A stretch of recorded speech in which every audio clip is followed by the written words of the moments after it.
Perfect. Thank you so much, everyone, for joining in. And it's an absolute honor to have all of you here.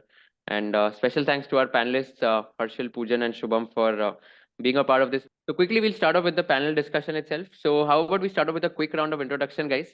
We'll keep it very simple alphabetically. So, we'll start with Harshil, then Poojan, then Shubham, and then we can take the further questions ahead. Sure. So I'll go first. Thanks, Kushal, for inviting me. Glad to be here. So guys, hi, my name is Harshal. I'm 24 years old, based out of Mumbai, born and brought up here only, lived my entire life here.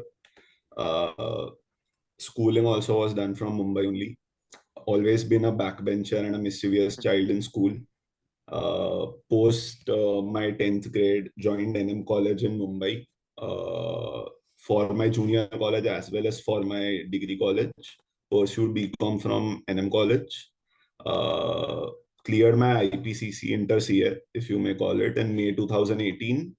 Joined Dhruva Advisors as an article in the mergers and acquisitions tax role. In 2019, even gave CFA 1 and cleared CFA 1. Funny story actually. I just paid my fees for CFA level 2 instantly after clearing level 1. But eventually COVID struck and exams kept getting delayed, and eventually I gave it in Feb of 2022. By then, somehow my interest in finance was a little lopsided. Did not clear that. Decided to leave. On my CA journey, I cleared my CA in July 2021. Took a break for a few months, traveled to 3 states actually, Uttarakhand, Kerala, and Andaman, and then started looking for jobs. My first job, I was in HDFC Bank in the investment banking department in the corporate finance role, when we majorly used to look at private equity fundraisers, mergers and acquisitions, and IPO kind of deals. I looked after the consumer and BFSI sector. Investment banking actually gave me a high level understanding of industry and a few businesses that I was looking after.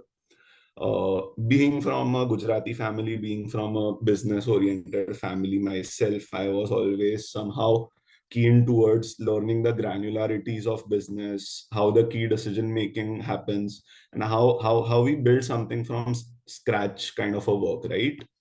So somehow I got an opportunity to interview with both. The strategy team was just building, the CEO's office team was just building up. I gave an interview and eventually landed up a role in both. Joined both in March of 2023. Been here for now 10 months approximately. Again, a hugely exceptional set of peers at Bain. Almost everyone from consulting background and top IIM. So that gives us a greater learning curve on that angle. Worked on many different range of products, projects ranging from different. So basically at boat we are the central management team, right? And we majorly work on all the company-wide optimization, better improvement, project improvement programs. We have been looking after the supply chain optimization, international expansion. We are looking at growing our D2C business. So we are involved in that as the CEO's office team. We work directly with the CEO and the CEO of the company. And yeah, it's been a good ride until now. On the personal front, actually, like every boy, I'm a huge sports fanatic, both watching wise and playing wise. I play badminton, cricket at a district level as well. I was the captain of my school and a part of the college cricket team. Watch cricket, badminton, tennis, football, and any sport that you know. Uh, Another hobby that I am fond of, owing to my parents' love towards traveling. I have traveled around 22 countries now. Uh, so yeah, I wanted to keep the ratio of my age to the countries towards the countryside, but I am lagging a little. Which Uh, was your favorite country, and which was the country you did not like at all? so yeah, Iceland was my favorite country, most favorite country, because that's the place where I saw the Northern Lights. So that is the memory for a lifetime. And so every country is actually beautiful, but I would not say that Vatican should be actually considered as a country, uh, owing to its size. But yeah, so Got it. that's on. Cool, Arshil. Thanks for the granular introduction. We'll go to Poojan. And Poojan, also one thing that you have to answer is that tell us something that is not there in your resume as a part of your introduction. So we'll have the other side also of Poojan visible. Sure. I think it's a good coincidence that we are talking about startups and we have a Guju and Marwadi panel, right? I think so. I'm also Gujarati. My name is Poojan Desai, by the way, and I've been born and brought up in a very small city in Gujarat called Dahod. I was here till my schooling. I went to Ahmedabad to pursue CA. I cleared my CA in May of 2019. I did my articleship from Talati and Talati. So the current president of ICI, Aniket Talati, was my principal. So I think it was a good experience back then. And after that, after clearing in May 2019, I landed my first job via the campus drive that year. It was in FP&A in Udan. It's a B2B e-commerce platform. It was India's fastest unicorn back then. And I did that for about 14 months. And then wanting to be closer to business than finance, I took up a business finance role in Meesho Next. And back then, Meesho was so small that, when the recruiter called me and saying, "Hey, are you interested in a position at Meesho?" I was like, "What's Meesho?" And I actually had to go back, research what's Meesho. And then I was like, "Oh, this is interesting. I would do it." Meesho was probably Series A, probably Series B back then. And I joined Meesho in March of 21 in business finance, did that for about 10, 11 months. And by then, I was so sure that I want to be part of the business side of things, the strategy side of things, that I took that leap of faith and spoke to folks and moved to a core strategy role within Meesho itself. Have been doing that role for the past 2 years. I work in the team that looks at the supply side of the marketplace. So Meesho is a marketplace; it connects the demand with the supply. I look at the supply. So right from finding sellers to onboarding them to making sure they have the right selection, priced rightly, they're retaining, they're finding the right amount of success on platform. All of that comes under the purview of my team. And yeah, that's been the journey so far. And again, similar experience to Harshil. I think I've worked with a lot of folks who are ex-consultants, come from tier 1 B schools, and I've had such an amazing experience that inspired me to do something similar myself. So last year I gave my GMAT, got a 730 score, and then spent some time preparing my application and stuff like that. I just got the news 2 months back that I'd be joining ISB at its Hyderabad campus for the next 24-25 uh, academic year, right? So I'm pretty excited for that, and I think that's what the future holds. And I think other than professional personal front, again, I think have been watching F1 tennis cricket closely for a while now. And I also played badminton, by the way. Back in school, I didn't know that about you, Harshit, but back in school, I played till like nationals. But that was cool, man. I mean, I just my body doesn't move like that anymore. 6 years of working has taken its toll. So yeah, that's about it. Wow. Looking forward to speaking with all of you. Yeah, congratulations for ISB. That's a big thing, and of course, like congratulations for your GMAT score as well. 730 is like a very good score. So congrats for both these things, and of course, wish you all the best for your ISB thing as well. Thanks, man. Yeah, appreciate Cool. it. Perfect. Shubham, we'll go to you. First, so hi, my name is Shubham. I think as Poojan rightly mentioned, I think full Marwadi Guju sort of crowd on the panel. So I come from a small town called Kishangarh in Ajmer district, Rajasthan. Did my schooling from there only till 10th, 11th, 12th. I went to like Ajmer.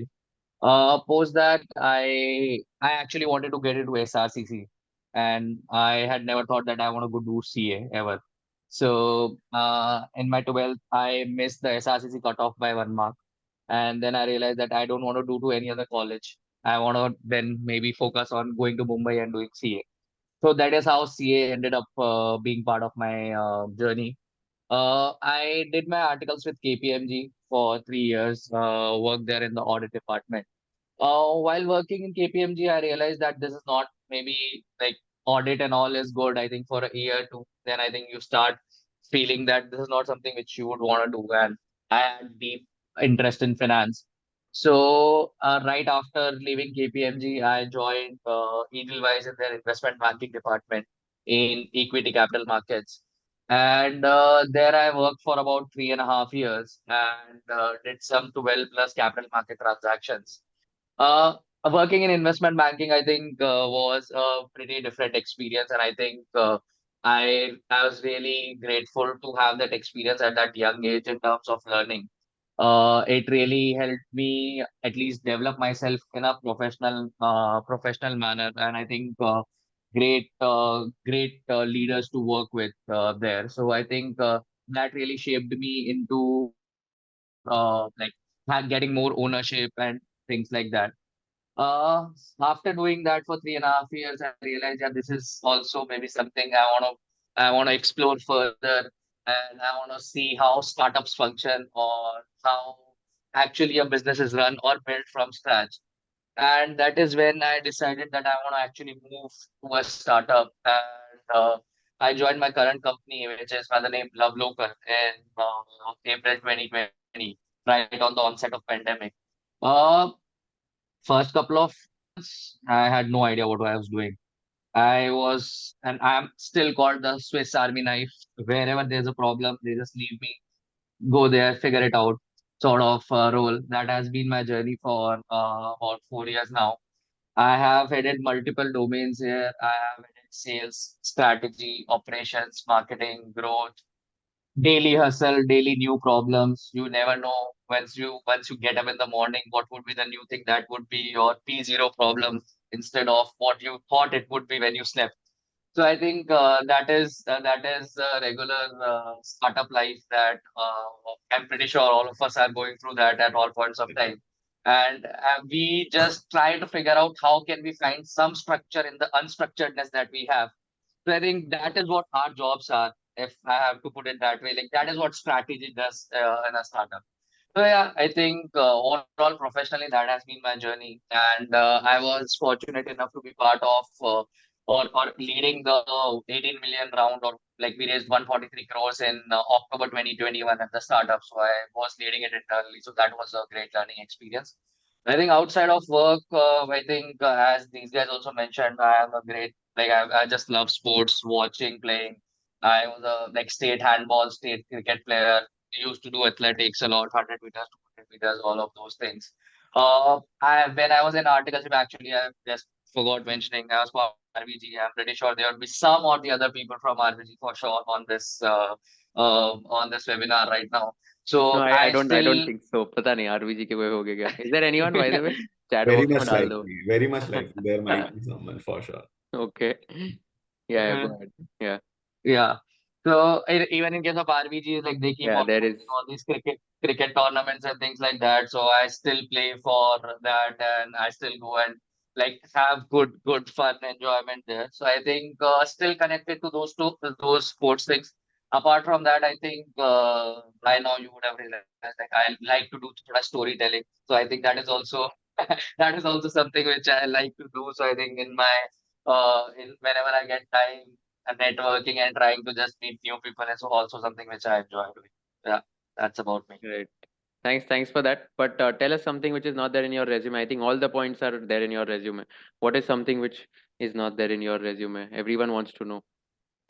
Yeah, I think story telling को ही थोड़ा देसी भाषा में बोल तो पंचायत करना types वैसा I think वो मेरे रेज्यूमे में नहीं है for sure so I think as I mentioned like people do ask like what do you do on weekends I'm like I just do I just spend time with my friends like doing nothing also is as good as doing everything types because we just chat about things and things like that but I think that is generally what I prefer doing so yeah Got I it. think I don't think so that would be part of my CV. Yeah, got it. By the way, there are two people from RVG. We got two people in Yeah. the box. So yeah, you were right. There'll be some other person from RVG. Just for other people who Yeah. don't know, like it's a hostel where even I have stayed from 2017 to 2020. Shubham has also stayed there, and it's a hostel Yeah. for 3 years students. So of course, like one of the best memories that we've had when we were a part of that hostel and group.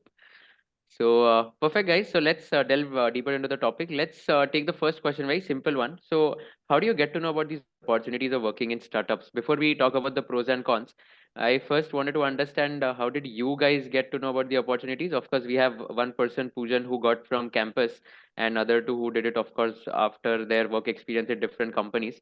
But how can someone who is just cleared his CA get to know about these opportunities? So Poojan, if you can take this, and if anyone wants to add in, please chip in your points as well. Sure.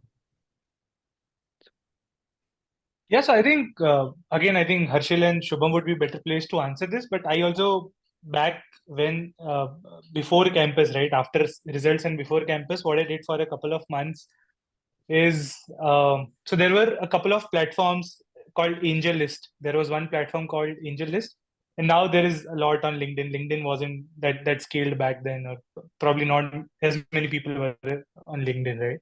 I think your good old cold message, like cold messaging, having a good cover note, having a good resume, having a good mail for you. Angel List, LinkedIn search, careers on company websites. They'll give you the email IDs you need to reach out to.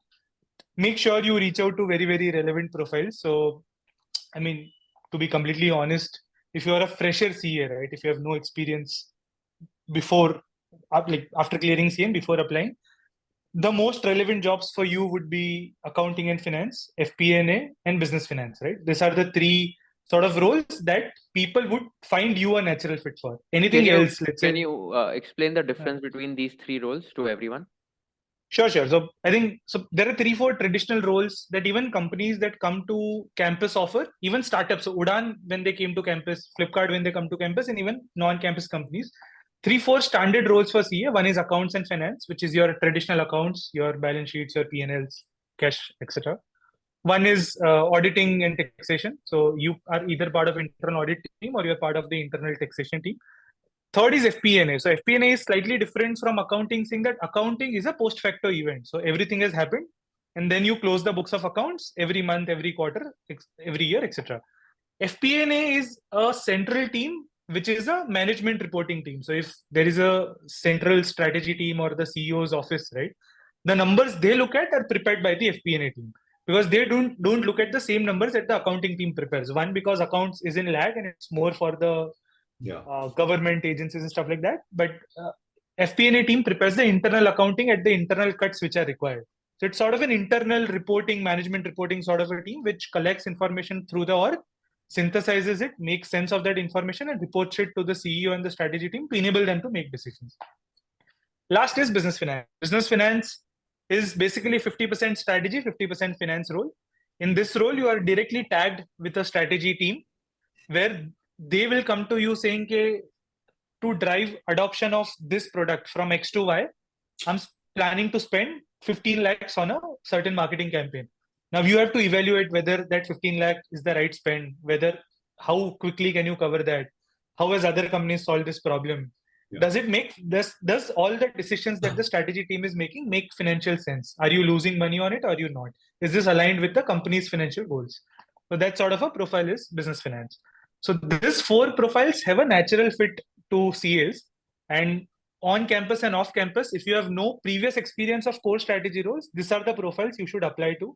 On campus, obviously, it's very helpful. ICI does all the hard lifting for you. Off campus, as I said, I think it's your usual cold emails. Just be very simple, be very honest, don't write long letters, be very, concise, and just send it to the relevant people. You will get some replies back. So back then from Angel List, I got 3, 4 offers pre-campus. Then I got a offer from Wipro off campus, and then I got an offer from Udan in campus. So I joined campus, the one I got at campus. But it's always a good idea to hedge your chances by, even before going to campus, try and have a couple of offers in your bag. So even in campus, you'll be very confident. So back at my time, I bagged Wipro, so I was very happy. I was like, Wipro hi jana hai. So I was so confident in the campus that eventually I landed a role which was very difficult to land in the first place. So I think that's a good strategy to always have.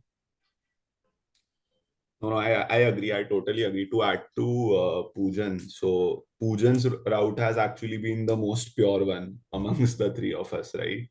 To be honest, it is very unlikely that a fresher CA will land up a strategy or a CEO's office kind of a role. There has to be some backlash to it, and there has to be some pre-story to how you get to that role. Ideally, they are considering CAs into the strategy and CEO's office roles now, but usually after a year or two of work experience. And from what I have heard and from what I have understood from people I know, it is usually from consulting or investment banking kind of or venture capital kind of backgrounds from where they, pick up the strategy people. Uh, to add to how to eventually land up there, so I I was totally part of the cold email gang, and I landed up my HDFC Bank role somehow in that sort of way only, right? And the 1 year I spent there actually helped me grasp a lot of knowledge as well as get structure into my professional life and my work streams, which eventually helped me. So I got into boat through a reference. So I knew someone in the finance team of boat, and they helped me land up an interview here and eventually converted into a role. So I think the ideal way is to, start with something like FP&A, business finance, investment banking, and eventually land up there. What's your way of sending cold emails since you are part of that gang? What do you usually write, or how do you send a cold email? Do you follow proper structure? How can people send cold emails? I mean, so not emailing particularly, messaging. So I leverage LinkedIn as a platform to reach out multiple people in investment banking and equity research when I was looking for my first job, right? So ideally, it should be to the point and as minimal as possible is what I've learned through the hard way and through experience, right? And you need to bring out something that makes you stand out from someone else, because everyone might relate that you might be getting a lot of messages recently from different people, but you cannot cater to everyone's messages, right? And there has to be something in your text that makes you stand out and makes you willing to join such a role. So I think that is one. Another thing, I mean, very random, but starting posting on LinkedIn or starting writing on LinkedIn also helps a lot, right? If I wanted to land an equity research or an investment banking role, and if I want to show that I have a skill of financial modeling, using Excel properly, there are many people on LinkedIn who post financial models that they have prepared of some listed companies. All such things help to get you a role that you are looking for. So yeah, I think that is what we can. Right. So I think I'll just add from like Harshil's points. I think I also was a part of the cold mailing gang. The way I approached it. So I think when I was looking to move from investment banking to startup space, at that point of time there were multiple things that were going on in my head. What should I do after investment banking? So what I did was I actually pulled out the list of all the VCs which are there who invest regularly in India, or are the most active ones in India, the venture capital funds, and all the startups who have recently raised funds in the last 1 year. Uh, and once I did that, I scanned through those companies and the venture capitals to figure out that who might be like a right set or right fit for me to get into, to understand the startup space better. I like made some tiering for the VCs and startups, which can help us figure out that this is my like number one priority, number two priority. And then what I started doing is I started using LinkedIn to reach out to people who are in those VCs or in those startups, like via messages and things like that. And at the same point of time, I started using cold mailing to the founders and the partners who work there. So I think what this does is, obviously, as Harshil also mentioned, obviously this is something which you are trying to do to get a job. But when you are having these conversations, this improves your perspective and networking and connections also, because then you know what are you getting into also. like what sort of roles or what sort of environment you will have. I think one of the things that like being CA is, I think I have generally realized within the circle is there is always this fear कि यार मैं cold mail करूंगा तो कभी reply आएगा या नहीं आएगा. Will I message someone unknown? Will they respond or not? I think that is something which we should definitely leave behind, because it doesn't matter. Obviously, if you send messages to 100 people, you will not get response from 100 people. But even one is better than zero. I think that is the approach that we should take whenever we are doing something of that sort. So I think that is how I did it. And I think, Kushal, you asked one question on the structuring of the cold email. So I think I did that. So maybe I can share that thoda sa for everyone's reference. So I think at all points of time, whenever we are writing something, what needs to happen is, firstly, obviously, there would be an intro, which would be about you, whatever one liner, two liner you want to write. Then obviously you need to showcase what skill set you have got. And those skill sets, like at least then the person understands, okay, this is what that person has done, has done. Then you need to mention something or the other with respect to the company or the venture fund, whoever you are applying, or whatever the receiving party, so that they know that you have deep in actually getting into that. And then the last one should be merging your skill set with what they are doing, so that they can see that there is a right match for both the parties. And Yeah. that is how it helps you improve your hit rate on those cold mails, or get you better chances of at least having conversations. And then obviously, post that, it is all about seeing whether it is working well or not for the party. I think that is how it landed up for me, this startup job. Let's True. assume that you are applying to some startup or to some other company. So you mentioned the structure of cold email. Can you just give an example? If you would have been in that scenario, how would you have written, like taking your personal Sure. example? Sure. So I think how I would have gone about, I'll actually tell you how I went about it at that point of time when I was in investment banking.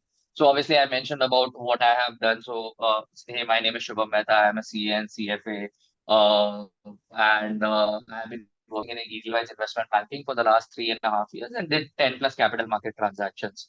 Then I'll go into my skill set where I'll mention that I have prepared pitch decks, gone and pitched to various investors, gone and pitched to various clients and VC funds about why they should select us as an investment bank.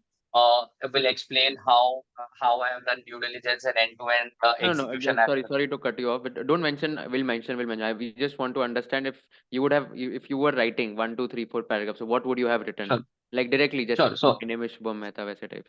sure. So I think in the second one on the skill set, I'll mention that while working at Edelweiss, I crafted pitch decks for pitch decks for client meetings, and went to the client meetings where I would try to showcase why Edelweiss is a better investment bank for them to select. Along with that, once we got the deal, I was leading end-to-end execution for the clients, from coordination, negotiations with lawyers, clients, getting involved in drafting with documentation on SEBI and all. And along with that, once that happens, then I will get involved in the marketing of the deal with respect to syndication, reaching out to investors, preparing investor decks. So all this gave me a well-rounded experience or understanding as to how a deal is generally done. Uh, Having looked at Love Local, I have seen that the company has recently raised $5.5 million in funding, and I would like to congratulate you for that. I see that the mission of the company is to digitize local retailers. So in that case, I am definitely someone who comes from a small town, and I would like to help in this mission of ensuring that the local retailers are digitized and they come online on the platform. So having explained you all of this, I feel that I can definitely add a lot of value in terms of ensuring that Love Local reaches from its current stage to the next stage, and I can be a valuable asset. I think that Perfect. is how it works. Yeah, very interesting. I think Perfect. I resonate with this a lot. So when I was also applying, so I cleared my CA, right? And then I almost had reached out to hundreds of companies using cold emails only. And unka HR ka email ID, I used to find it from like let's say if the name of the company is BCG. BCG email address domain name उनका आएगा first name dot last name @bcg.com. And then LinkedIn पे I used to type BCG HR LinkedIn name, तो मैं first name dot last name @bcg.com com का email ID test करता था. The way I used to test it was एक fake ID बना दिया था email ID. उसमें मैं I used to send emails to all these HRs. Test email. Whatever email didn't use to bounce back, it means हाँ ये सही वाला email है. So that was my way of testing whether this email is right or not. And I can completely resonate because I had sent cold emails to almost 50 companies and I had used exactly similar format. Just introduce yourself quickly, 2-3 lines, talk why you're interested to join that organization, then talk about talk about your achievements, your skill sets, talk about why you're interested to join that organization, and then a CTA, which is call to action, where looking forward to positive response and all of that. So I completely resonate to what you just mentioned here.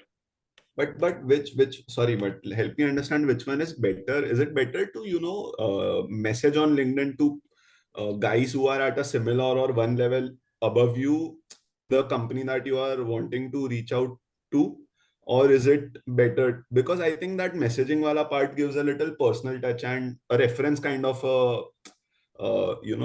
thing to that company against reaching out to HR or something. Which one is better actually?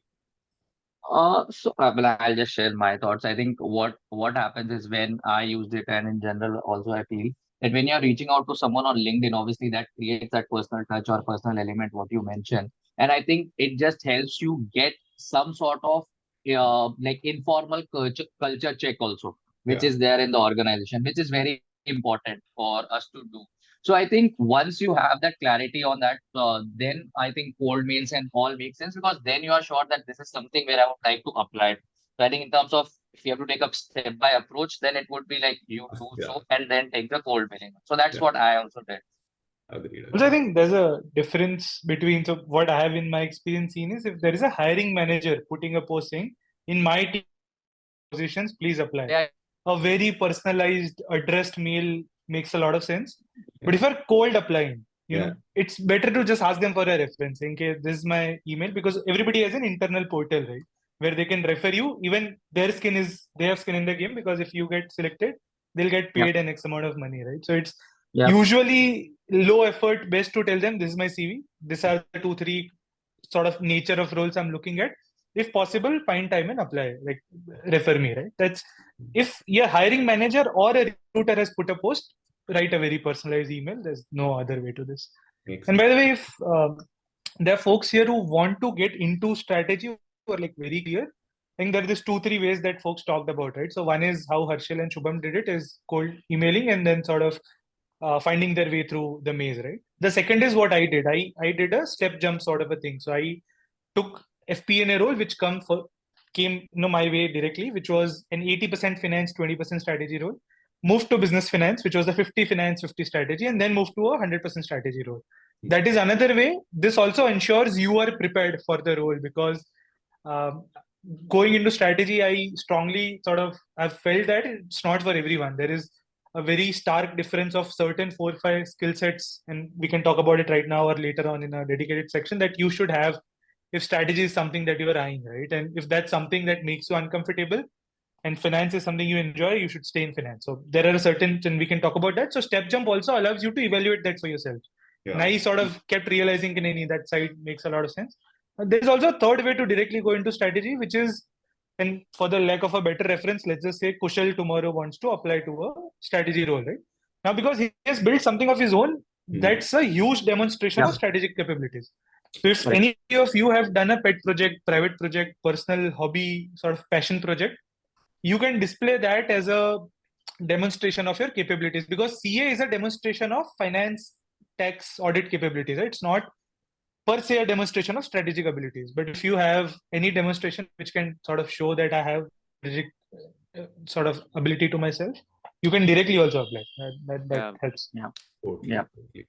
I agree. It's as good as VCs are nowadays preferring to hire people who are failed entrepreneurs because they know how to now invest in startups because they already know the mistakes which entrepreneurs are making. Totally. Yeah. So it's as good as saying that. Just quick questions. Which part of this placement were you at? Location where you got to done? I chose Mumbai. Okay, got it. And these startups, like I was not aware actually. Like, do startups also come in ICI campus placements? Recent reports need to check, but in my there was Flipkart at Bangalore, there was Ola at Bangalore, and there was Udan and one other company at Mumbai. So at least two companies come to me. I don't think they come to campuses other than Mumbai and Bangalore. So if you're looking, also I feel these two campuses give you the most sort of selection to be able to sort of do it. Yeah. एक बार recent reports should check and figure out if they come, but I'm sure their finance fresher pipeline gets built by campus only. And I think it will be a little skewed towards Mumbai, Delhi, Bangalore, owing to the fact that major startups are based out of these locations. So yeah, especially the big ones based out of Bangalore or Gurgaon. I think unicorn startups they have like captured Bangalore or Gurgaon. Mumbai, maybe there are like 6 of them, but majority it's in Bangalore and Gurgaon. Yeah. Startups be network effect evaluate करके आते हैं. So if the applicant pool is higher in Mumbai and a startup is Bangalore based, they'll come and hire from Mumbai. They usually do that. So just make sure you study the lists and historical trends before you sort of select a campus. But they come to Bombay and then the location is Bangalore only. Location that happens all the time. You get hired from a location for a different location. That happens. Okay. Got it. So even if you're appearing for campus placements in Mumbai, it doesn't mean that you'll get a job in Mumbai itself. Yeah. Got it. Let's about the hot topic of the conversation about the interviews as well. A lot of people would want to know how did you crack interviews, what kind of questions you were asked, and what kind of answers you gave. So, Poojan, it'll be good to start off with you about your campus placements experience of the questions asked in your interviews at Udaan as well as Misho, and then followed by the two of you about what kind of questions were asked to you guys as well. Sure. So, Poojan, I think a lot of people would relate to Poojan's answer because he was a CA fresher when he applied to Udaan. So, I think that is something which will be relatable here. Yeah, sure. So I think interestingly, when Udaan was hiring from campus, they were hiring departments: FP&A, tax, and accounts. So they had a conveyor belt system in the interview room. So you sit at the first table, they'll take your accounts interview. Then immediately you sit at the second table, they'll take your FP&A interview. Then you sit at the third table, they'll take your tax interview. It was like this. And then if you are 2 out of 3 give, you interview with the boss, and the boss asks you general, just to check your smartness, your approach, your culture fit, etc. And then you sort of get the job, right? So in the accounts interview, I was asked all accounting standards in there, basically, that all the popular complex ones, right? And I can't exactly recall what accounting standard I was asked. It was 4 years ago, but I was asked 2-3 accounting standards and their application into real life. कैसा होगा तो क्या apply होगा, how would you apply this accounting standard, what would happen, stuff like that. Taxation it was again GST and income tax laws. Again, the knowledge of tax laws was asked. Given a situation, this is the situation. What do you figure out? What would apply? What would not apply? Which provisions apply? How would you sort of figure out the situation, right? So both for taxation and accounting interviews, my advice would be to be very thorough for accounting with the Ind AS, and if you are applying for taxation with the relevant GST and income tax, like the main provisions that apply to that industry. If you're sitting for e-commerce, there is a separate section of things that apply to them. If you're sitting for a real estate company, there were different sections that apply to them. In FP&A, which I eventually got selected, because FP&A, as I said, is important, I was grilled on the P&L. So they asked me, take a paper, take a pen, make a P&L of an e-commerce company, right? Yeah. What would be the revenue items? What would be the cost items? What part of cost items would form part of operating income? What would form part of net income? Why would you classify as those? What would be fixed cost according to you? What are variable costs? How would you calculate profit? What does this profit mean? Can I distribute it? Can I reinstate? What do you do with that profit? So very P&L sort of a grilling, and that's expected because FP&A is a P&L role at the core of it. And then there were certain finance sense check questions saying that mutual fund, how does mutual fund works? Mutual fund ka return kaise calculate hota hai? Given an option between 2-3 sort of investment options, where would you put your money? What would be your reasons? What would be the analysis you would do before putting your money in any of the sort of bucket that they had given me? So I think this was motamoti this. I think 2 of the 3 or 3 of the 3 would have given me an okay. So I interviewed with the senior person who was sitting there. Senior people usually check you on culture fit. They'll either put you in a stress situation. ऐसा हो गया, अब क्या करोगे? This is happening, that's happening. What would you do? Or check your culture fit, as in, because startups are culture is very close to startups. So if they have a hustle culture, they'll check how what kind of hustle do you have? If they have a very collaborative culture, they'll put you in a situation and say, okay, your teammate has made a mistake. Now your boss and client is asking this. How do you handle this? So they will ask certain soft questions, as in how do you deal with certain fallouts with the client? How do you deal with certain fallouts with your managers? How do you deal with certain fallouts in the work, etc. Right? So situational questions is what I call this. So situational questions is what both the senior people and the HR people will ask you. And that's about it.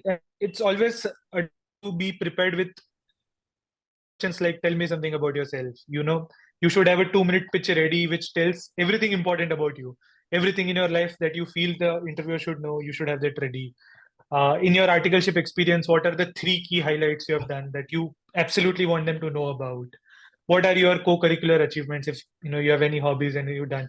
So I think have a 2-3 minute pitch ready. I think it's always good to have that handy. And again, have an understanding of the business model of the company you are applying for. So I was applying for Udan, so I'd read up on e-commerce, how B2B works, how B2B is different than B2C, what sort of untouched market is there. So some stuff like that. So I think that was how my interview went. And then in Misho, because this was a business finance role, as I said, business finance is 50 strategy, 50 finance. And I have to validate the financial sense of the decision strategy team is taking. So I was given what I was telling you earlier. I was asked here, the business team comes to you and asks you to invest this much in marketing. What are the 3 things you'll look at before saying yes or no to that decision, right? So one is obviously very hygiene, saying that have we picked the right vendor? Do you have 3-party quotations? Does this vendor have a long history of good performances, etc.? So have you selected the right rate and the right vendor? Second is, how have other companies solved it? How, if Misho is solving a problem, it's very much possible that Amazon and Flipkart would have already solved it. Yeah. Have they solved it at half the cost? Have they solved it at double the cost? What is it? And the last and the most important is LTV. So your cost is CAC, cost to acquire a customer. How would you calculate a lifetime value of a customer? And if your LTV by CAC is 1 plus, it should make sense to you. Right? So this kind of an, you can also expect guesstimates to be asked. Now guesstimates again test you on your thought structure rather than the real answer, like how many SIM cards are active in India. There's no right answer to this. Nobody knows. It's how you structure this, saying that India mein there are this 140 crore people, 30% urban, 70% rural. Urban people may nuclear family concept, rural people may joint family concept. Nuclear family, each family would have this many phones. Every phone would likely be a 2 SIM phone.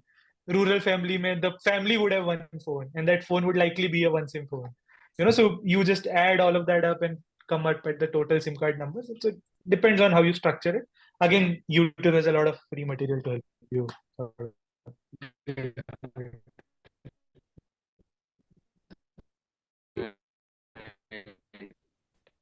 Very interesting. Thanks, Pujan. I was so engrossed each and every part of it, especially the SIM card one. Of course, I wanted to grill you more on the SIM card bit, but I think in the interest of time, we'll hear the other panelists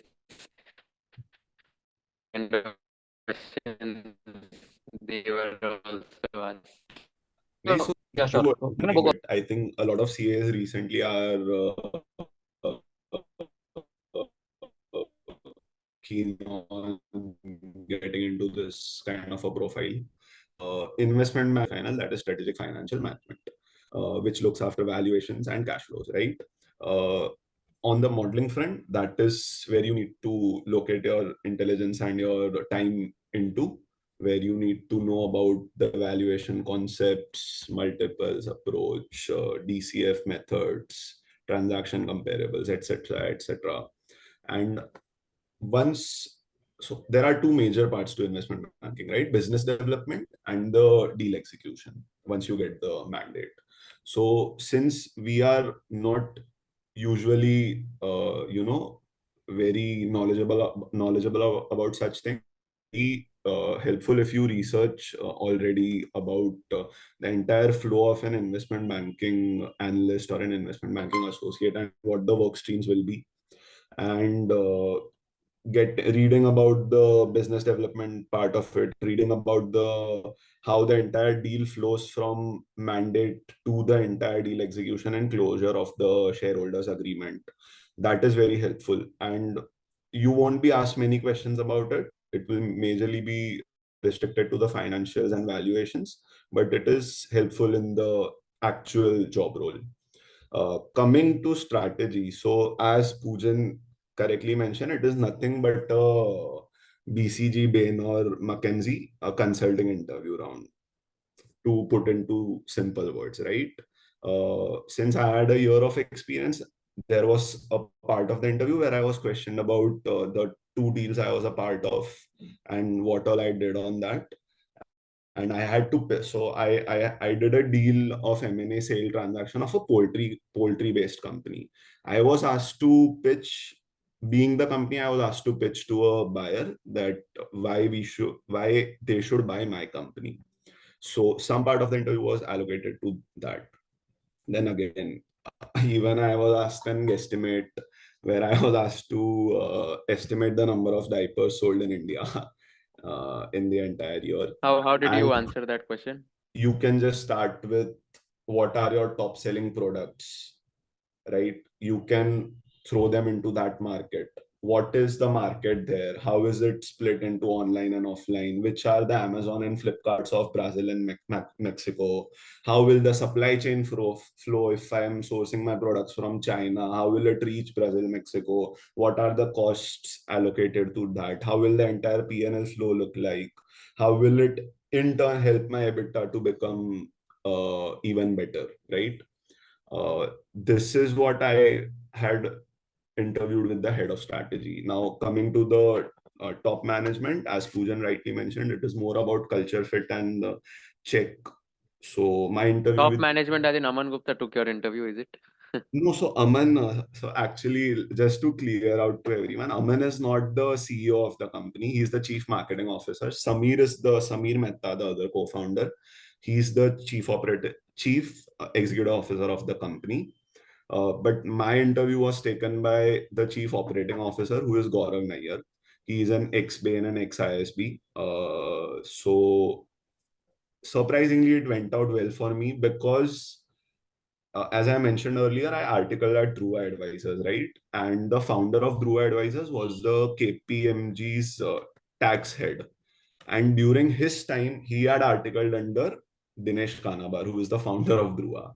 So somehow he got to relate that I had gone through that rigor of 3 years at Dhruva Advisors, and I was somehow capable of reaching here. So he was quite impressed by that. And I think that helped me a lot.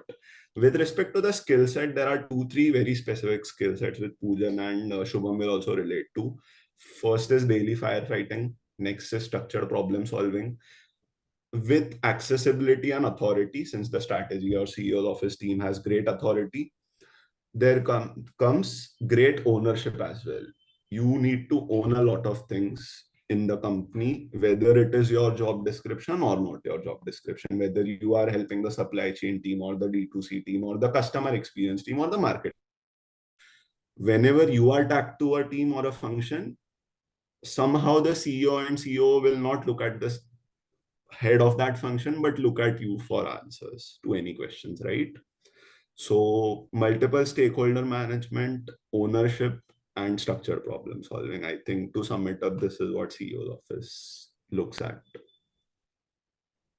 Yeah, I think just to add to what Harshil said, I think what happens obviously when you go to a startup, you are expected to wear multiple hats at different points of time.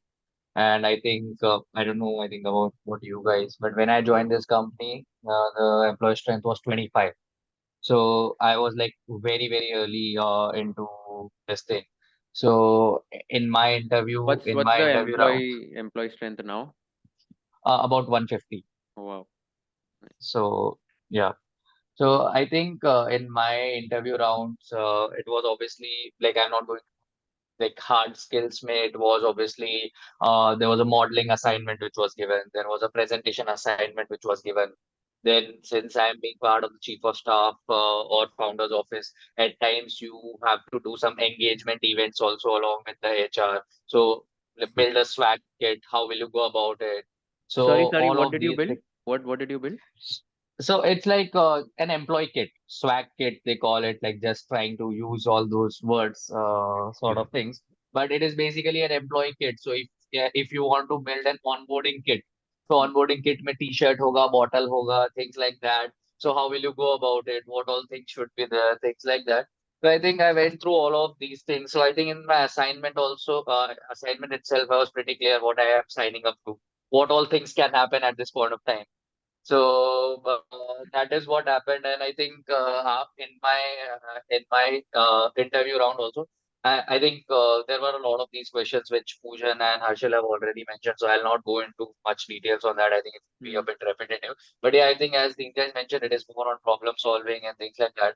But I think one question that kept coming to me because of the size of the organization also, and because I think the job role of chief of staff, it was like that at the end of the day, if you're asked to do anything, will you be able to do that or not, right? That is the willingness to actually try to problem solve in whatever situation you are put into.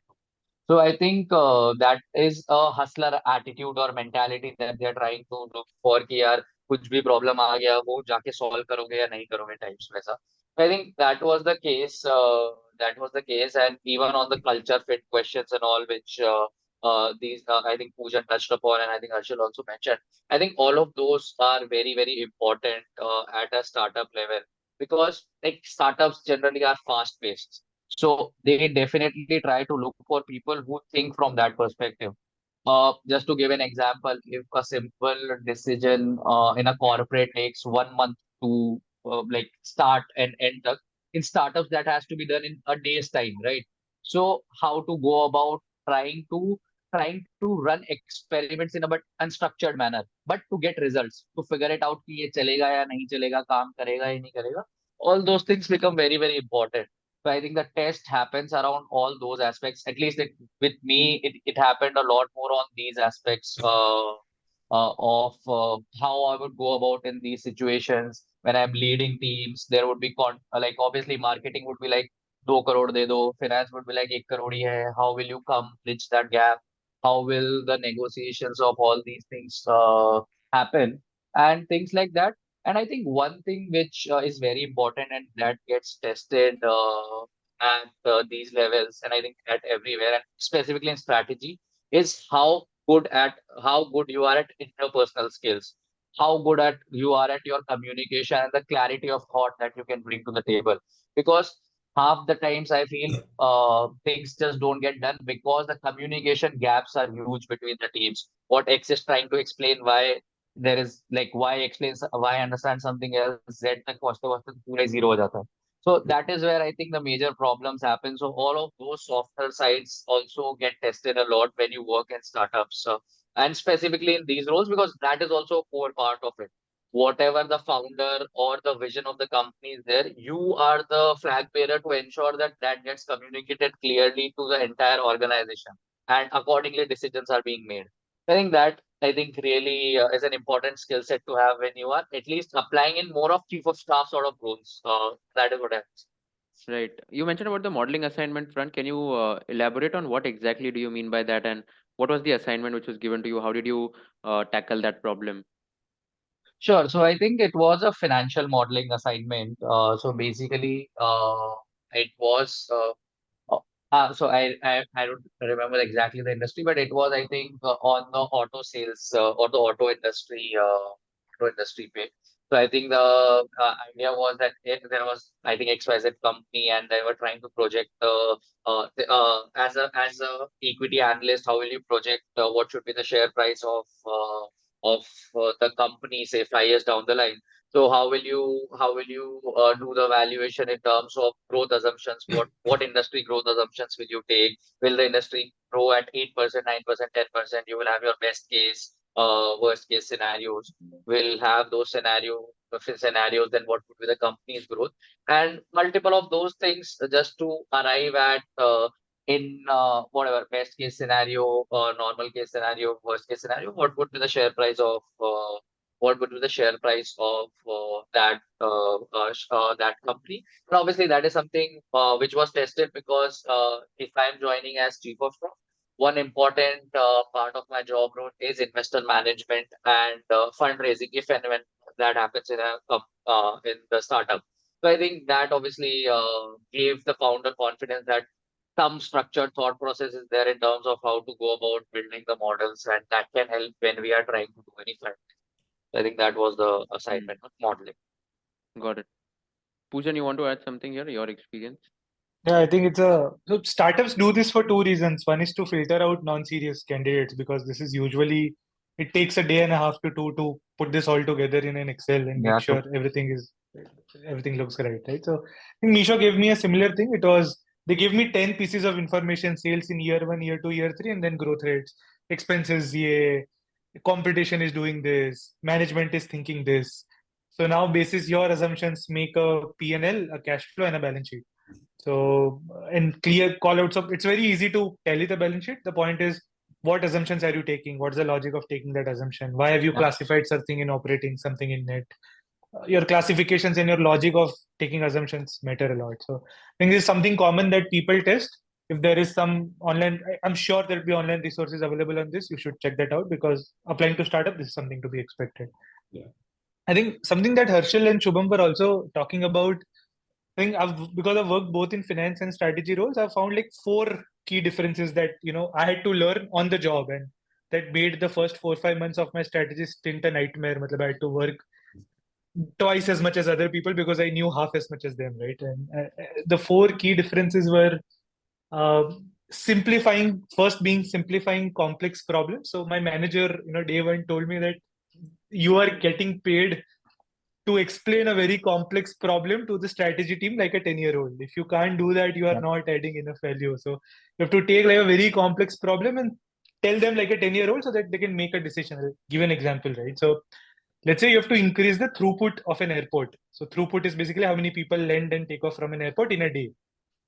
So if very intuitive gut feel answer is ke bada kar do airport. So if airport is in a certain area and 10,000 people are flying, 2x that area, 20,000 people would fly. This is the most capital intensive decision, right? The right way to solve this complex problem is simplify this. Throughput of an airport is what? It is number of hours that airport is operational into runways that airport has, into number of flights that take off and land per hour, into the amount of people per flight, right? So amount of people per flight into takeoff and landing per hour, into total number of hours, into total number of runways. Now you figure out, yeah, runway badhana should be your last option. If you can increase the operational hour of the airport, if you can use larger airplanes, if you can have more planes taking off per hour, you don't need to spend a single amount of rupee, right? And if you just say कि पैसे डाल के कर लो, तो that's not the right solution. So ability to break down problems into very, very simple parts. Again, this links back into structured thinking, what these guys were saying. Structured thinking is this basically. Something we use very much internally is we call it MISI, mutually exhaustive and mutually exclusive and cumulatively exhaustive. So basically it means you have thought of all solutions. So in the report example, I thought of all 4 ways you could increase the throughput in a mutually exhaustive but cumulatively exhaustive way. So you're covering everything, but nothing overlaps with the other. Yeah. And then you start checking off things which are not in your budget or which you don't want to do and find the most optimal solution. Again, very simple. In my first project was to increase the adoption of a product that Misho offered for sellers, right? And I, like a very simple finance guy, I was like, hey, double the marketing budget, the adoption would be double. And then when I was forced by my boss to figure out that adoption is a factor of awareness, consideration, and conversion. Awareness is how many people know about the product. Consideration is how many people who know about the product consider using this product, consider this product useful to them. And conversion is how many of people who consider this useful to them even buy them, right? So when we went deeper, we figured out awareness to koi issue nahi hai. Everybody knows about this product. So marketing only helps with awareness, and awareness wasn't a problem. Consideration and conversion were. And that was because the product had certain issues and we had to improve it and then do a remarketing. Otherwise, marketing would not have made sense. So these are the frameworks you can also use when you answer your questions in strategy interviews. If you're doing, break down problems, take a structured approach, etc. And lastly, I feel what I did not know, which I now is very, very second nature to me, is research. So anything that you do in strategy, you'll be asked, how has competitor solved it? Have you talked to the users? Do users even want this, right? So if I take a solution and present it to my strategy team saying we should build this for sellers, they'll ask for a report of what sellers are exactly telling you. Unless and until you have researched the sellers, and they've told you we have this problem, you shouldn't build it. There's no meaning to it. It won't be, people won't use it, right? So the ability to research your users, the users of your product, in my case, the sellers at Misho, and the ability to research competition. It is very, we are so far into human development journey that 99% of the problems you see have been solved by somebody else, and you don't need to Correct. invest the same amount of time in trying to solve it, right? So just research, just take a day to read online, talk to somebody, just figure this out. It would have been in some shape and form solved somewhere else. You could get some reference and learn from what they did, right, rather than reinventing the wheel. These are few things I think you should know for the interview and for the actual job as well. And this thing, so it has become so much second nature to me that मुझे 500 रुपए को चीज भी लेनी होती है, so now I research first thing, and I research it. I feel guilty if I don't research. I'm like, I'm doing something wrong, right? So I think it all becomes very second nature to you, and I think so. These are the traits, breaking down problems. So I have my wedding in next month, right? I was planning my Oh, wedding, so wow. Oh, I Congrats. write. Thanks, guys. I hope everyone is invited, right? All the viewers who are watching. Yeah, sure. But I was just trying to get to that, how structured problem solving becomes second nature to you. Is now I put my wedding, thinking wedding mein ye issues hai, I branch it out. And then I'm like, yeah, this is the issue that needs my attention. This dad can do. This nobody needs to do. Us din ho jayega, right? Saying things like that. So it become very, very second nature to you. But till the time you are comfortable, you enjoy all of this, you look forward to doing this. If this is something that gets you going, gets you pumped, then strategy is probably a career for you. If you're very detailed oriented, if you want to go to the depth of the things, if you want to RCA things, analyze things. If something has broken, RCA as in? root RCA as cause in? analysis. Oh. root cause analysis. So if something has gone wrong and you are interested in figuring it out, what went wrong, how it went wrong, and how it shouldn't happen again, you're very detailed, you're excellent with numbers, Excel is your strength. Yeah. Probably finance, business finance and FP&A is where you would, flourish. So yeah, don't go after the shiny thing, the shiniest object. Go after the thing that suits your, capabilities the best. You'll come out high. I can bet my entire wealth right now on Pujan going to McKinsey, BCG, or Bain after ISB MBA. After talking to you and after like having your structured, like getting to know your structured thinking in your answers, I can easily bet that MBBs are going to fight to hire you after the ISB campus placement. And guys, I'm sure everyone is going to agree to this. Type yes in the chat box 100%. if you agree with me that Pujan is definitely going to go to MBBs. And one more thing, one unsolicited advice from me to you, Pujan, actually, is that you can also become a very successful content creator. I'm not even kidding. So, I mean, the ability to engage audience and hook people and all of that, that is something which is very rare. I have not seen in a lot of people. So, if you want, you can try content creation as an alternate career option, or maybe with your ISB MBA, it's not going to take much of your time. But Thanks, that is man. something which you can explore as a career, just like on a lighter note. I appreciate this, and it's the first. I mean, it's not a lot of times that I've done this, but yeah, I mean, thanks. Everyone in the chat box is also saying, yeah, And true. definitely. Pujan influencer. Everyone has already started typing in.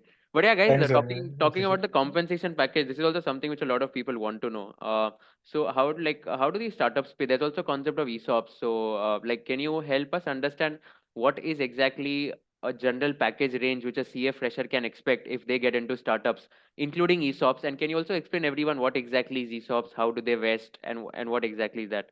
Shubham, if you want to take this, it'll be helpful. Sure. So I'll start with this. So basically, just to tell maybe firstly on the ESOPs front, so that just people understand, then I can articulate it better on the compensation. So ESOPs is basically since you join the company at an early stage or whatever, when the company is being built.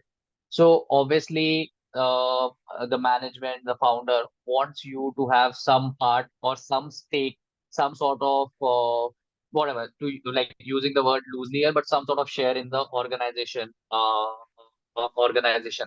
So then in that case, so that you have your put your 100% towards that company to try and ensure that the company works and reaches to some level of success. So in order to do so, the management provides you with employee stock options, and these options is something which is given to you as part of your compensation. Now, how they generally work is obviously whenever someone is joining, so the idea is obviously that the person should stay for a long-term period के लिए he or she should be there in terms of contributing to the organization and things like that. So for that internally they have a vesting schedule. Now vesting schedule basically means कि अगर आपको like basically it is like कि when you are joining आपको दिखाया गया है कि starting में एक कैंडी बार है उसके अंदर like एक कैंडी जार है उसके अंदर 100 कैंडीज है and every year you will get some part of those candies which will start getting accumulated in yours. So that is something as vesting schedule. So suppose if a vesting schedule is say 4 years, example in this case, and again using this example, there are 100 ESOPs in this case, and vesting schedule is 4 years, then every year you will keep getting those 25 ESOPs or 25 candies, whatever you want to call it this example, and that will start getting accumulated into your pool, so to say, and those shares will start vesting effectively. Then obviously after vesting and all, what happens is as and when if any liquidation event happens or you decide that you want to move out of the company for whatever reason and reasons, then in that case you can act like the vested shares is something that you can purchase at that point of time that can get converted into like real shares or actual shares, or maybe when any liquidation event like an IPO is happening or company is getting bought by someone else or any mergers or acquisitions are happening. Obviously, at that time also those vested and even the unvested ESOPs, all of them get converted into shares, and then those shares can be sold in that liquidation event. So basically, throughout this process, because you have been part of the company for so long, it helps you in your wealth creation. So I think that is broadly what the concept of ESOPs is, and that, like startups obviously use it because at the end of the day they have to balance their cash in terms of growth, and along with that ensure that they are able to attract the right talent pool that they're looking for. So that's how it is. I think in terms of the packages that can happen, maybe my answer might vary as compared to what Harshil and Poojan's were, because I joined at a different stage. But effectively for a fresher that we see generally, it is about 8 to 10 lakhs ka range mein is something that they are able to get, and generally for that level, an entry level CA. It depends a bit on the negotiation and company to company, what stage the company is. But I think about the person can get about 20 to 30% of that 8 to 10 lakhs as part of their ESOP pool also that vests over the 4 years. Now again, it is very very subjective, depends a lot on company to company stage of the company. But that is what I can say would be a good enough expectation if someone is actually thinking of going to a startup. Yeah. Got it. I think mine will be most relatable considering I'm joined at a junior position, right? So again, as Shubham mentioned, it completely depends on the company and what stage the company is at and how big and how scaled the company is, right? Companies like Boat or let's say Misho or Nykaa, XYZ, such big unicorn companies, they usually hire from top B schools, right? And to attract that kind of pool, they usually have a little higher salary as compared to a startup which is at an early stage, right? So I joined as an associate after 1 year of experience, and at an associate level at Boat or such scale startups, you can expect somewhere around 18 to 25 lakh. And after so at Boat, ESOPs come after certain bands of level, right? So ESOPs start at senior manager level. After a year or two of experience at Boat, maybe around 20 to 30 lakh worth of ESOPs is what people can expect. But with respect to the CTC and the fixed component, 18 to 25 is the range at what associates are hired at. Got it. And Poojan, like, what was the package at campus placements in startups? Any ranges there? Yeah, sure. I think I was just looking at it. I was looking at the recent ICI guidelines, right? I've just shared the link. So basically, they also have a B school-like concept now. So if you are coming on day 0, you have to offer minimum 20 lakhs. If you are coming on day 2, minimum 15 or 17 lakhs. if you're on day 5. So it doesn't go below 9 lakhs, right? 9 lakhs is still very healthy. So I think mine was 4 years back. This has come a long way from then. So I got hired on day 0 by Udaan, and mine was 12 lakhs plus ESOPs. So 12 lakh cash plus ESOPs. ESOPs were about 7 lakh. But I was chatting to Kushal earlier and saying ESOPs need to be judged in relation to the company. So if so when I joined Meesho was a Series B company, and Meesho knew that it has 3 more rounds to raise before an IPO. So it only gave about 5% of CTC as ESOPs when I joined. But today, if you join Meesho, it'll give you upwards of 20-30% because all its dilution has happened. It's directly IPO now, right? So again, the stage of the company and the quality of the company. So Meesho, which is profitable today, going headed for an IPO, Meesho's ESOP is like real money. I mean, it's almost hard cash. And compared to somebody else, like Udaan still has a 5-year road to an IPO, maybe 4-year at least. So maybe that's still not as valuable as a Meesho's ESOP, right? So I think ESOPs you should see in relation to the company. If it is a good company, but only in its early stages, it'll give you a lesser amount, 5 to 10%. If it's a good company in the later stages, 26 Series D plus, it'll give you 20-30%. And what you should negotiate for depends on the company. So if you see the company is doing very good on way to profitability, it's okay to negotiate for more ESOPs. It's a good bet to take. You will end up richer if things go as you plan. But if you feel like you're not very confident, it's your first job, hard cash is going to be more helpful. And if the company is also doing okay, still loss making, etc., especially in case of a startup, then argue for a higher cash component. It's still better to have cash and then invest in Tata Reliance rather than sort of getting invested in a company you have no idea about, right? And that's my advice on ESOP. But I think ICA has come a long way from then. I'm so happy with how campus is doing. I think I was surprised looking at this article I sent you guys. 20 lakhs on day 0 is crazy. I think that would be for rankers, etc. I don't think that would be democratic. But even the day 1, 14 lakh is a really good amount. If you guys can get in day 1, day 2, 14 to 12 lakhs is pretty good. Pick the right companies, but the package looks good, at least campus wise. And then if you're in startups, you can expect like a 20%, 15 to 20% growth every year if you stay put, and a 30% growth if you change, 30 to 35%. Right. Let's also talk about the exit opportunities here.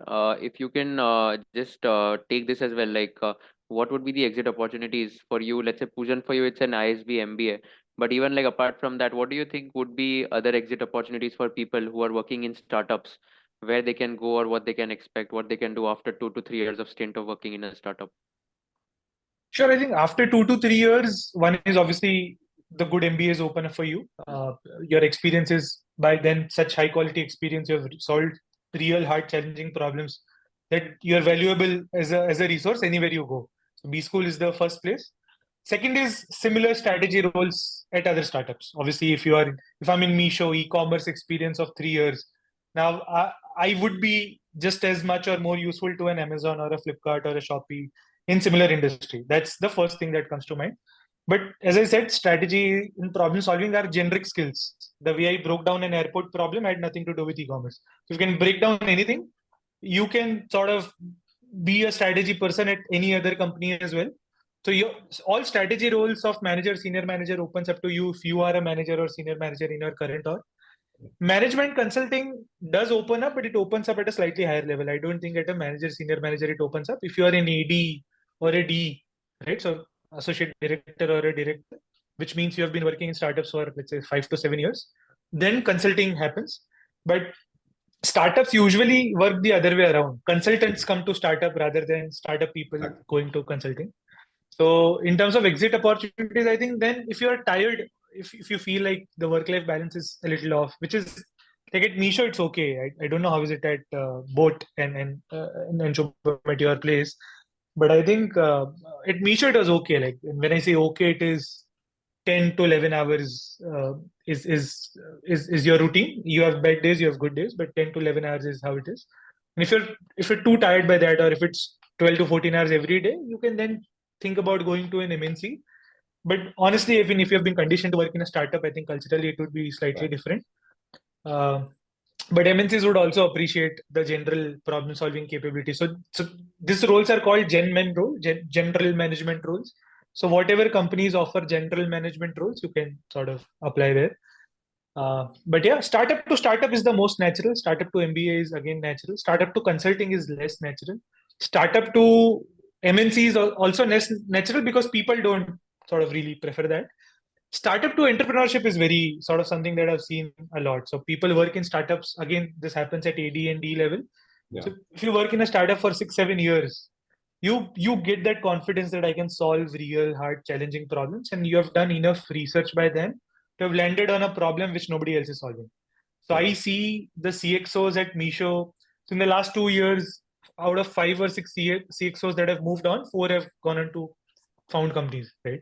And barely 1 or 2 have gone on to work at other companies. So entrepreneurship is something good, but that comes at a 6-7 year range. At my range, which is 2-3 years, other startups, MBAs, and probably MNCs. Yeah. So I think I'll just add to what Poojan said, and on this entrepreneurship, I'll start on that one. I think I was reading an article, I think 3-4 days back only, where I think Zomato, out of the CXOs that they had, about 58 of them have actually started their own company.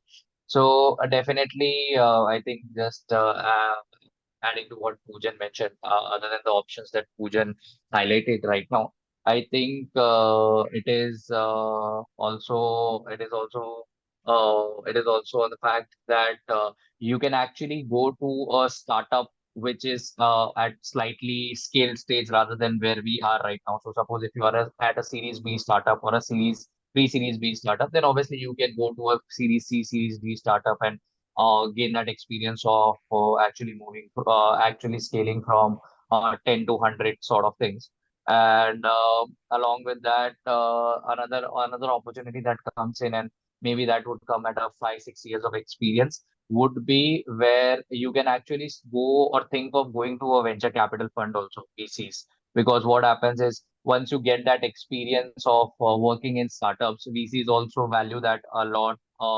Because now when they are thinking of investing, they would know that you have a great understanding as to how startups function. So you would be a better judge of actually figuring out whether an investment should be made in a startup or not.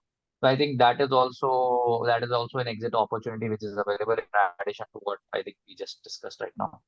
Yeah, Right. to add to both Poojan and Shobham, actually, there's one more unique actually field that I have also heard of from a couple of people I know. So in private equity funds, right? In large private equity funds, there are teams called as entrepreneurs in residence. Yeah. So the large funds who have majority stakes in some of their portfolio companies, they place some of their senior people and some of their analysts into those companies to look after the entire process improvements in the company, and be a part of the operations of that company. Usually private equity people just invest and sit and wait for the exit. But the entrepreneur in residence is a new concept, not a new concept for sure, but large private equity funds even have this teams where they place their people in the portfolio companies. And this is where some people from strategy roles even go and land up to. Yeah. Right. Yeah, I think I completely agree to that. And I think the exit opportunities are also improving for startups as and when the awareness about working in startups is being like just spread to people. Last question in the interest of time. Wanted to talk about the startup culture versus corporate culture, which is again a topic of debate, right? So how would you say that how is the startup culture different from a corporate culture? And Shubham, I think you would be the best person to answer this, having worked in a corporate as well as a startup. How did you like adjust to the startup culture, and what were the pros and cons of working in a startup? Sure. So I think obviously there is a stark difference between working in a corporate versus working in a startup. When I was working with either KPMG or EY-wise, uh, a lot of things which felt like a lot of things became like a basic wherever we used to do things, and the structure with which things were coming, a lot of things were like already set up. The communication channels were pretty streamlined. how to communicate. The reporting structures are a lot more structured. Even when you think of actually I'll talk about this when I talk about the startup experience. So actually all of these things are very structured. When I moved to startup, the first couple of days, honestly, I joined right on the onset of pandemic. So my initial first 2 years was completely work from home. So obviously, one difference that I felt was that obviously they were not the people were not around. So it obviously created a difference. But when I started working from office, you realize that the things are so different as compared to working in a structured corporate. Things are like small things. Just on a lighter note, like you don't have printers to print things at all points of time. That is also happens. You go out to take out your prints. So it just feels that some of the things which we thought are very basic in corporates are generally not there in startups. And at the same point of time, you realize that how fast decisions are being made or executed, come to a conclusion whether we want to scale that up or not scale. That was a big pro in terms of working in a startup. Again, I think I gave the example that suppose in investment banking when I was working, we had to pitch to a client for pitch to a client. Then I think we would get to know it. Ki, acha, there is a pitch which is coming, say 3 weeks in advance, 4 weeks in advance. Even though the work will happen at the last moment only, doesn't matter when, how early you get to know about it, but still you would have some idea. At the same point of time, if a problem comes in a startup and it is like, go figure it out, you have to reach out to five vendors and try to solve for it right now at that very moment. So I think that the pace and the difference was very clearly evident in terms of the culture. And I think the hierarchy in a startup is always it's not very crystal clear. So obviously, you have a lot of scope of growing faster in a startup, growing in a startup much faster as compared to in corporates, because there is no ladder as to that this is something which you have to climb. You need to firstly be associate manager, senior manager, things like that. All of that doesn't happen. Just to give my example, right now I'm say the strategy lead of the organization. When I joined, I was just chief of staff, and after that, after having worked for 2 years, I just directly jumped to a strategy lead. And after my role, it is just directly either becoming a CXO or I report directly to the founder right now. So that is a huge difference that is there when you are working in a startup versus when you're working in a corporate. That you can have a very fast learning curve or a steep learning curve, and you don't have to pass to all those hierarchies which are like whatever set in stone in terms of when it comes to working in established organizations. So I think that is definitely something which I and obviously first 6 months you will feel a lot of chaos, completely chaotic life. You don't know what is happening, what calls you are going. You're just getting calls from people. Acha, can you join this call? Can you join this meeting? All of these things keep happening. But I think that is the fun of it also Yeah. when you're working in a Yeah. startup. Yeah, I agree. Haphazard, very haphazard environment, and like in a corporate, everything is structured, everything is settled, everything is ready for you. But in a startup, like you have to figure out everything on your own. That Yeah. is like the summary of your answer. But thank you so much, guys, for doing this. It was wonderful talking to the three of you. And also, like, of course, everyone, like, I know that there are a lot of questions. Don't worry, I'll stay back for the next half an hour and I'll take all the questions. But special thanks to Poojan, Harshil, and Shubham for taking out time.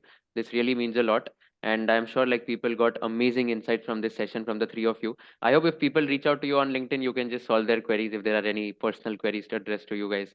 But thank you so much for doing this. I hope you had fun as much as I had fun moderating this. Thanks, Oh, man. definitely. I think Kushal, it was great. I think we also enjoyed a lot in this session. Having heard different experiences from different startups and different people, I think it was great. It was Yeah, great to be part of this. Thanks a lot. Thanks thanks. for having us. Yeah. And by the way, congrats everyone. I know it's end of a journey and start of the other, but you've just become CAs, and if you just put 5 lakhs divide by 140 crores, that 0.0000 something percent of Indian population. So I think take a moment, let that sink in, celebrate for a while. I think it just becomes CAs, right? That's a big deal in Yeah, itself, and I think you'll move on move on from the fact that you are a CA very soon, sooner than you yeah, think, and then enjoy Wali class and all the best. thanks Kushal for having this, and both Shubham and Harshal, I think great lessons from your experiences. So thanks. Same here. Same here. Yeah, same here. Thanks everyone. Thanks. Thank Bye-bye. you. Cheers. Bye. Cool. So, Bye bye. bye. So, guys, like quickly, like I'll just address your questions also, which are there in the chat box. So, feel free to type them in the chat box. Of course, like I also have an important announcement for all of you. So, anyone who's like cleared their CA exams and you guys are looking for any of the other opportunities as well. So, I'll just quickly share my screen and I'll tell you, like, in terms of the opportunity that we have just launched. So, let me just share my screen. So this is the Career Accelerator program that we have launched, by the way. This is our second batch. So our first batch has been super successful and people have, of course, cleared their CA exams and they have given us amazing feedback about their entire experience of Career Accelerator program. So here, quickly, I'll just explain you what we are going to do. We are going to create a proper 5 weeks module, which is going to teach you everything about resume building, group discussion, mock interviews, building personal brand on LinkedIn, which is the first weekend happening on Saturday and Sunday starting from 27th Jan. Next is weekend 2, Advanced Excel by Chinmay Amte. All the functions like pivot tables, power queries, VBA, macros, flash fills, H lookups, V lookups, X lookup, etc. All of them are going to be taught in the Advanced Excel session. Weekend 3 is financial modeling by Prakhar Gupta, teaching how to build a real-time model of an FMCG company which is listed on the stock markets. Weekend 4 is management consulting, case interview preparation by Ishita Singh. She is again a graduate from ISB Hyderabad. She has done her MBA there and she's working at Accenture since the last 3.5 years. And weekend 5 are a mixture of how to present PPT to your bosses by Sharad Malpani, who is an ex BCG guy, and David Pinto, who is working at ITC, who is going to teach you about how to read annual reports, investor presentations, and con call transcripts. And this is something which is very practical. So every weekend there are going to be groups, activities, case studies, and assignments given to all of you, and you will have a very holistic perspective about how do you enter a job market, how do you become job ready. So this is something which we are doing it again in the like starting from 27th of January. We are going to select only 40 students here once again. So this is going to be a batch size of 40 students and this is going to be on application basis. There's a Google form which is attached after you pay an application fee of rupees 100, and you are going to get a dedicated mentor who's going to guide you every week for 30 minutes. So all 40 students will have one mentor each. So there are 40 mentors whom we have tied up with, and there'll be 40 students, so one mentor per mentee. And apart from that, you'll also get lifetime access to all the recordings of all the sessions that are going to happen. With our first batch, we got a feedback about like the personalized attention which everyone got. So I myself reviewed a lot of all the resumes of all the people, and Manuraj, who's also graduate from ISB Hyderabad, he's going to teach you on resume building, group discussion, and mock interviews. And everyone like gave an amazing feedback about the way he conducted all the sessions, because these people come from ISB, right? And you also saw like Pujan is also getting into ISB. The MBA flavor is something that I thought I'll just add it in this curriculum itself. So this is something which we are launching. Again, there are competitions who are pricing these kind of similar products at, let's say, around 1,30,000, which is Emeritus Learning, or let's say Masters Union, who are charging around 3,30,000 plus GST for their finance program. Although the number of hours are quite similar, but we have just increased the total number of hours on weekends, and this is happening from 27th Jan to 25th Feb, Saturday, Sunday, 10 a.m. to 4 p.m. each Saturday, each Sunday. So we have priced it at 25,000 plus GST, and we are also giving scholarships up to like scholarships of 20% for CA final rank holders, or for people who have done their industrial training or articleship from Big Four, or they've gotten ranks in foundation or inter. So this is something which we have decided, and 20% scholarship will be given to all of you who have either got a rank in foundation or inter or finals, or have done industrial training or articleship from Big Four. And again, like this is something which will start from 27th January. So if you are someone who's interested to apply for the same, make sure you are applying here, and I'll myself with Manuraj, we are both going to take all the interviews of these people, and once we screen you, then you can also apply and be a part of this career accelerator program. Feel free to reach out to our previous batch. We had gotten 90 plus applications in our first batch and we selected 28 of them, and everyone has like loved the content and the community that was built, and out of which one person has also got all India rank 6 from that batch itself. And we are now going to continue this for our second batch of CA students. And of course, like even if you have cleared your CA, this is something which will help you in order to just groom your personality and ensure that you are becoming very good at your jobs as well. So this is something which I thought I'll mention it to all of you. And if you are interested for this, please make sure to apply for this Career Accelerator program. And if you know people who have cleared their CA exams in November 2023 attempt, please pass on a word as well. And it'll be helpful for all of us if you can pass on a word to all the other students as well. This is happening online on Zoom. And of course, like a lot of case studies, a lot of activities will be divided. And everyone is going to get a mini MBA kind of an experience. Going forward from May onwards, of course, like we'll also plan to do this offline, like a mixed hybrid model where people will also get an offline experience. But as of now, it's completely online, and this is completely happening on weekends, so that even if you are a working professional, you just have to spare time on weekends itself. So I just thought I'll share this opportunity and I'll take all the questions which are there in the chat box. So let me know if there is any question, and I'll be more than happy to take any questions from the chat box. Krisha is asking from dates. So again, it's starting on 27th January and it's ending on 25th of February. So 5 total weekends teaching advanced Excel, financial modeling, management consulting, soft skills like resume building, building personal brand on LinkedIn, and finally, like reading annual reports, investor presentation, and presenting PPT to your bosses. Gargi Tiwari, I'm MBA student, no discount. Yeah, I'm extremely sorry, Gargi, but the scholarship is for CA final rank holders or people who've done industrial training. So there wouldn't be any scholarship for MBA people. Dev Deshmukh, Kushal sir, I want to talk to you something important. Yeah, of course, please type your queries in the chat box. More than happy to guide all of you. Let's take the next question. Isha Garg is asking, what can I pursue after CA as in studies? Isha, I think you can pursue a lot of courses which are there. You can go for CFA, which is Chartered Financial Analyst. That is a course which will help you in order to gain a good knowledge about finance. If you want, you can do CPA, Certified Public Accountant. So basically, you can go to the US, practice there as a chartered accountant, and that is also a good course. Apart from that, you can do, let's say, something like actuarial science or something like let's say CFP, Certified Financial Planner, if you are a keen enthusiast in finance. These are some courses I can think of at the top of my mind, but MBA is also something which is very, very holistic and it's going to help you groom your entire personality. Let's take the next question. Nikunj is asking how to prepare for non-technical questions for strategy roles. So Nikunj, non-technical questions which will be there, you have to answer it in a very crisp and in a very articulative manner. I think what is more important is you need to understand that even if you don't know an answer, you can be honest and you just have to ensure that you are sounding confident, you are not nervous. And if you are placed in that situation, what would you answer as an individual? So that is something which you should take care of while answering while preparing for the non-technical questions. Let's take the next question. Sir, please give some insights about internal audit, Nayani. So internal audit is again very simple. It's basically you're doing audit, but you are an in-house employee of the company. Let's take an example.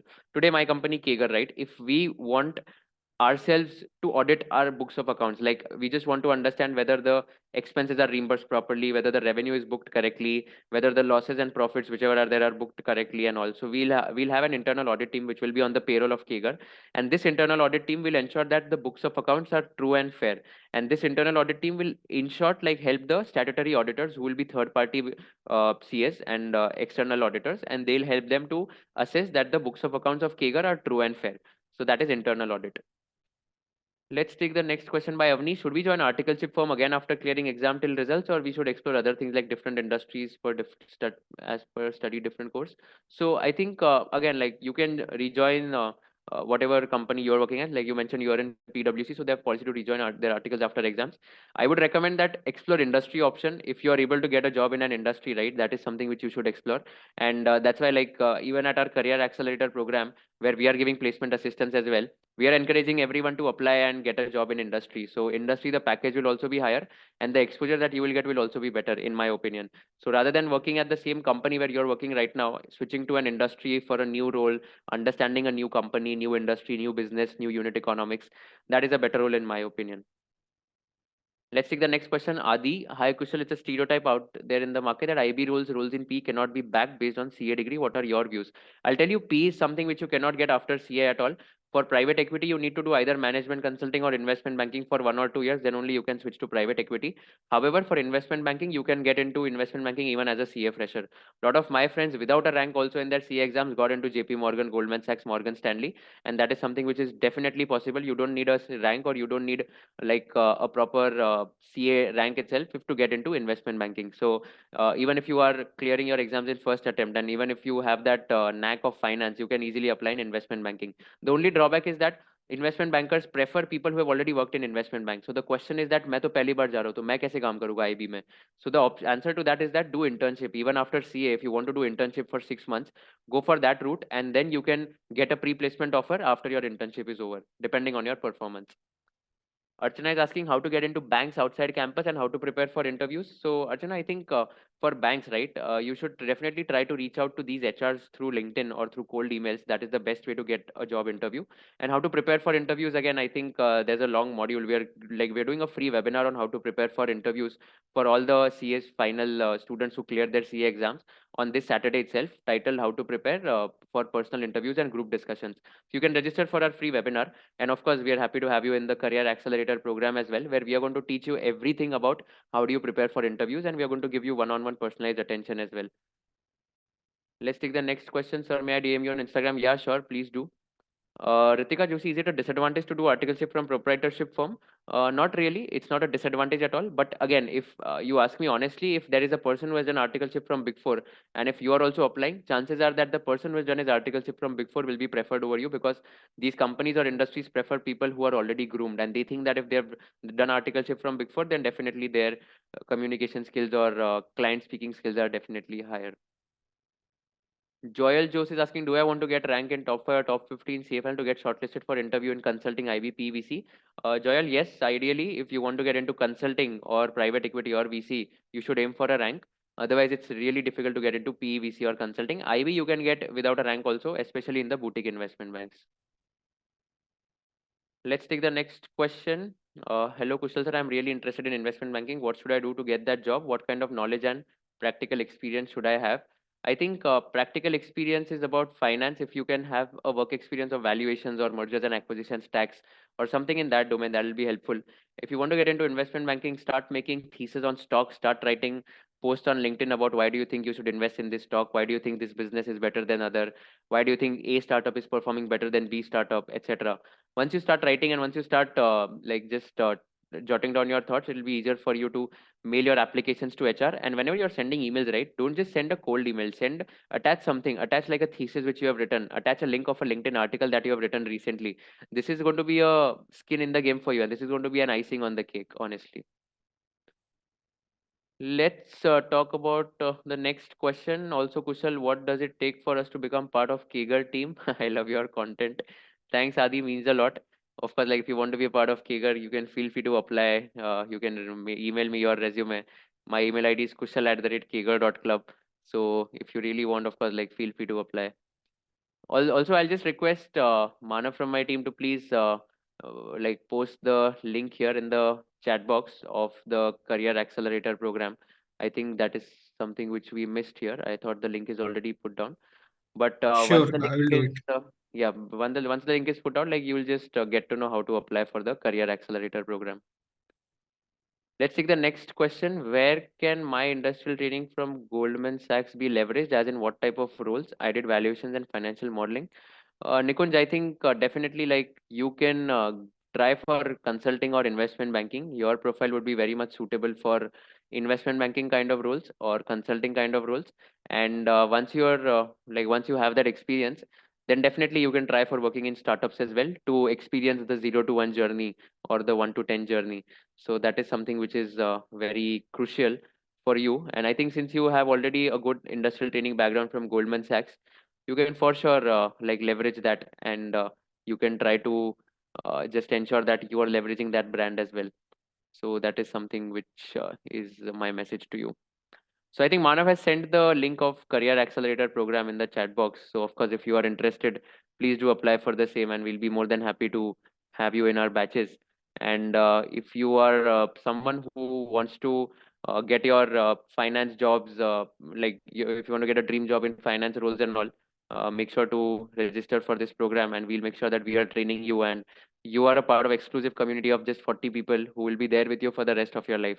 So of course we'll organize a small meetup as well, and once that is done, I'd love to meet all of you as well.